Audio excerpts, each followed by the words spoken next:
Hi, everybody. Peace and love. It's Cassandra again. This is part 2 of our yellow cake with chocolate ganache and chocolate buttercream icing. All from scratch, all from homemade. Okay, so if you don't know what cake release or cake goop is, I have a video on how to make this. If you just search my channel or just go through the videos, you will see exactly how to make this. I give you the precise measurements and everything. And I make a lot at one time because I love to bake and I've got to have this on hand. So when I'm not using it, I store this in the refrigerator. And then when I start to run low, I just make a new batch, even if I'm not baking, just so I can always have it. It's the best cake release. It's the best recipe that I've ever had in my life that releases cakes from pans without it tearing the cake, because when you work so hard making a cake, it is devastating when you want to take it out of the pan and it tears. And this is wonderful for especially for intricate cake pans with very intricate detail. I cannot live without this now because, well, I bake a lot, so it is the best. And I'm so glad that I came across this recipe and I wanted to share it with all of you. But right now, I'm going to take my 2 cake pans. You can use any size cake pan that you want for this recipe. You can do it however you want. You can follow mine. These are, you know what, I should have got my measuring tape. They're just your standard cake pans. I think they're like 9 inch in diameter. 9 inches, 9-inch cake pans. But you can use whatever size you want. And what I'm doing, so you can see, is I'm just taking my silicone brush and I'm just heavily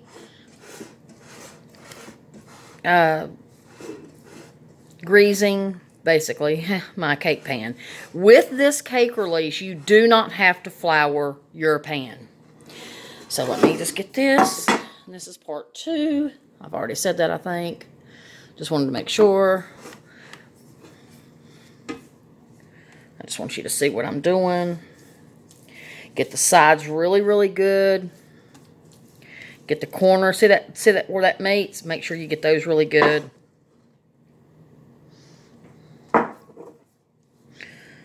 Just trying to get you to see what I'm doing here so you can see exactly how I do it. And like I said, when you make a batch of this, whatever's left over, just put it in a covered container, leave it in your refrigerator, and then when I know that I'm going to bake, I get up that morning and I set this on the counter. It doesn't never go bad or anything like that. I just like it to be room temperature so it's easy spreadable. You just give it a quick stir and then dip your brush in there and go to town.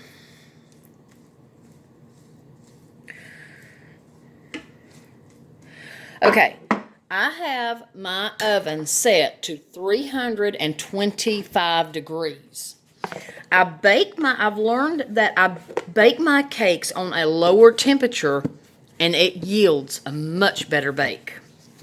Bear with me one moment. I just want to, and see, I label it so nobody don't throw it away or think it's trash or whatever. I make sure that it's on there really good. Just bear with me one second. I want to put this back in the refrigerator.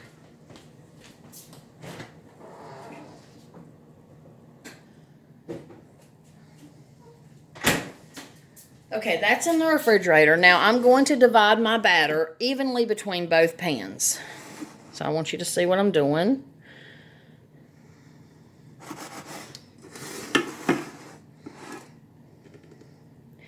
And I've already preheated my oven, and I'm going to bake these cakes for 30 minutes.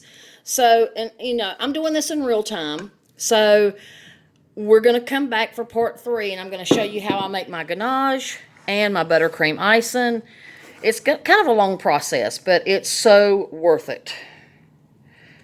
You know what? I think I might have got some goop off. I am going to put some more goop on that. That scares me.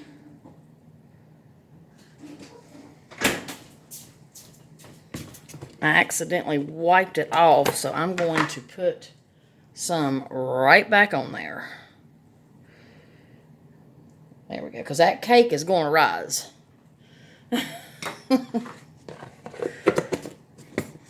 Better just leave my cake goop right up here in case I need it again.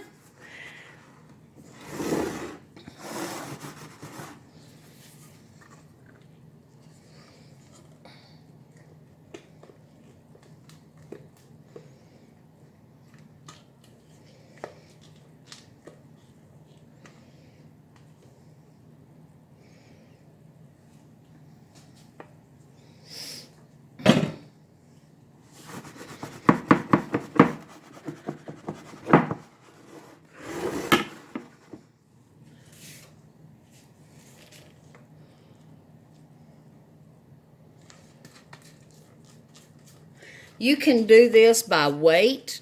Now, all of my ingredients I did measure by weight, but to divide the pans equally, you can take and put your cake pans on a scale and do it that way if you want it that perfect. I just eyeball mine, especially when I'm doing a video. I just don't have time to really do that, and I don't have the space. When we move, I will have the space, and I'll show you how I do it. It looks about even. A lot of times you can just eyeball it, and you'll be surprised how perfect you really are. Because a lot of people don't have a kitchen scale, and I'm going to tell you, if you don't have one, get one. They are a lifesaver, especially when you have to, like these recipes are in ounces, and unless they're all already pre-measured, you're going to have a scale to measure ounces. Okay, perfect. Now, while my cakes are in the oven, I'm a little old-fashioned, and I don't wash dishes. I don't allow anybody in my kitchen because I'm not going to let my hard work go to waste and my cake to fall. So, while I'm waiting on my cakes to bake, I'm just going to take a chill pill. So remember, when you're baking your cakes, don't let animals in your kitchen, don't let anybody run or jump or anything like that, or your cakes will fall, because this is from scratch. Now, that looks pretty daggone even to me. I like it. All right, now I've got my oven already preheated to 325 degrees. I'm going to bake these for 30 minutes. After the 30-minute mark, I will insert a toothpick into the center. And I'm actually, let me show you what I got here.